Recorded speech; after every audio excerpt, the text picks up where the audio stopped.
Like when I think about the movie Lenny, which I loved growing up, I loved the movie Lenny. But then as I got older and then I studied Lenny, I realized that yes, you learn about Lenny, but what you really learn about in that movie is Bob Fosse and his filmmaking ways. You Right, know, right, right.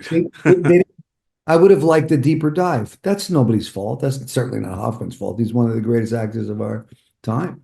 Um, Luke Kirby does a good job with what they gave him. I only saw a couple episodes. I never really had a chance to watch the show, but I'm still on the friggin' pilot of Breaking Bad. That tells you how busy I am. So, exactly. So it's not, I'm not one of these actors like, oh, I'm too good to see another guy do it. I'm not like that. I just am so busy, you know. But he's doing great with what they gave him. That's the material. This is, I think, a real naked, literally and figuratively, look at Lenny Bruce. And so I think you leave here really knowing the man. And I think it's cool. So I think I'm grateful that people are doing interpretations of Lenny. I think it's great. And I'm proud of that. I think his story deserves to be told. So I'm glad people embrace it. Yeah, man. Do you have any desire or any plans to bring I'm Not a Comedian Lenny to the big screen, make it a film? Um, Oh yes, I do. yeah. I got a couple things in the works. I'll leave it at that. Ah, sweet. I think But that needs to be done. I think we it would got, be we got some stuff. incredible. Yeah, we got some stuff happening. So Because I you really think want. I want to do it. Yeah, I think it would be awesome to see you do that. Because if you think about the Dustin Hoffman film, that was in what 70 like 76 or something like that. It was like way back. I was a young kid when that movie came out, and it did well too. I think it was nominated for an Oscar and all that. Oh, He a was bunch of. nominated, Yeah, yeah. I and mean, then this dude, with Maisel, I think he won. What did he win? Emmy or he Grammy? won an Emmy. Yep. Yeah. So Lenny, he still has the power, and you're the best at it. And I would love to see, you know, uh, take it to the big screen. I think Thank you, thank you. Well, let's hope it's in the stars. yes, indeed, my friend. Let's hope it's in the stars. So Yes, indeed. it won't be from a lack of effort in trying. So we'll do our best. Right on. You got it. Right on. So now, one of the last things I want to ask you regarding Lenny, is what do you think Lenny would think about today with the climate of the world today? Would Lenny like you could only imagine how he would feel about like the drones over New Jersey or something like that, or just the craziness that's happening almost every day these days, or social media. Like, where would Lenny be today? Oh man, I just think he'd have more to talk about. Um, it's so hard to say because we're all evolving with the times. Um, and so I don't know. I mean, look, I think in some ways he'd be disappointed that we're still having the same conversations. You know, I have to imagine, he would be a little bummed out about some of that, but maybe, but he wasn't total pessimistic guy. I'm sure he would see some of the value in what's happened. I don't know. I mean, look, the climate, our political climate's on fire. It's crazy what's going on. It's really interesting because I think what makes my show now so attractive to people, one of the things is that Lenny clearly was a guy on the left. He was a guy on the left.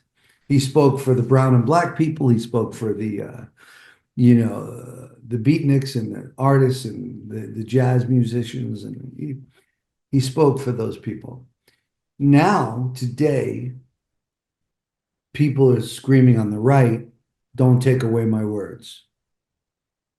So even though that's not what Lenny intended, it's really interesting to watch that happen. So now the show, I truly believe in my heart, is for everyone because there are people who on the left will go, yeah, absolutely. And then there are people on the right who right now it's such a hot topic to, they're not buying into the woke culture or the, freedom of speech, just saying I can say what I want. On both sides too, it's whatever's convenient. Right. Everybody's over the top. I mean, it's all too much. But all I can do is instead of me posting on social media my thoughts, Ronnie's thoughts, who cares about what I think, who I voted for, whatever, it doesn't matter. All I could do is my part by presenting the show and hoping to start a conversation, give you something to think about, you know. Yes, indeed. It's crazy how stuff Lenny said and like Carlin are still like you still see it on like TikToks. You know what I mean? Like people are still, you know what I Yeah. mean? It just blows my mind. But you know, Yeah. Yeah.